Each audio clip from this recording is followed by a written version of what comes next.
maintenant, un thème malheureusement toujours d'actualité, les violences faites aux femmes. Eh bien, il est abordé par le théâtre à Antibes dans le cadre de son opération « Touche pas à ma pote ». La médiathèque d'Antibes invite des collégiens à assister à des scénettes évocatrices, un moyen de les pousser à réagir sur ce thème toujours d'actualité. Jean-Paul Birlein avec Pascal Varnier. C'est comme ça depuis la nuit des temps. De toute façon, les hommes sont plus forts que les femmes. Bah, c'est comme ça. Ça dépend, non? Mais non, ça dépend pas. Tu veux qu'on fasse un bras de fer? Leçon du jour, apprendre à respecter les femmes. Et le théâtre est un excellent support pédagogique pour attirer l'attention des collégiens sur la violence au quotidien subie par les femmes. Alors à la place de la demoiselle, est-ce qu'on pourrait dire autre chose, faire autre chose avec ses parents? Dans ces scénettes, les jeunes peuvent intervenir et réécrire le scénario, une démarche que les collégiens apprécient. On peut voir la réaction du père. Ouais, à mon avis, c'est à peu près pareil. Ouais, pour sensibiliser un peu tout le monde, quoi.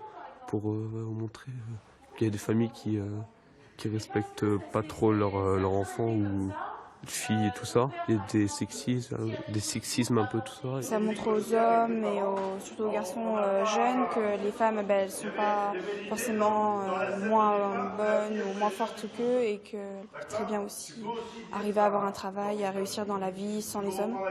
Tiens, va ranger sa chambre là, Touche pas à ma pote, une initiative pour changer les préjugés des garçons envers les filles.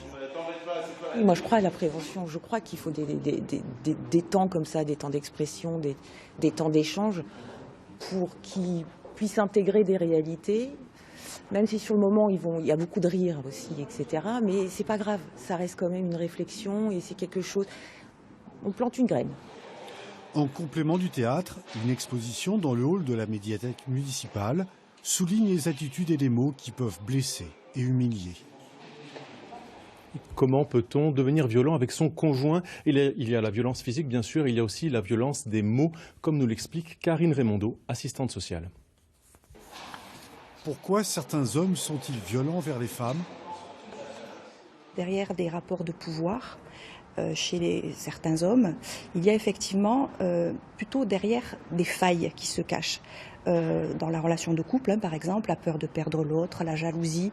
Voilà, il y a quand même des choses qui font référence à un certain mal-être. C'est pour ça qu'on axe beaucoup sur la prévention et la sensibilisation, parce que avoir confiance en soi, ça permet d'avoir aussi confiance en l'autre et de construire des relations, effectivement, de respect. Quel est l'impact des mots? Les gamins ne se rendent pas compte, parce qu'aujourd'hui j'utilise l'insulte de manière assez facile, ils ne se rendent pas compte de l'impact. Ça dévalorise, ça humilie. Et petit à petit, la personne qui reçoit ces insultes de manière assez récurrente et quotidienne, elle est un peu dans un état de sidération. Et elle peut effectivement très vite s'approprier ce discours, se dévaloriser et se dire mais en fait je ne suis que ça, je ne suis que rien puisqu'on me nomme comme ça.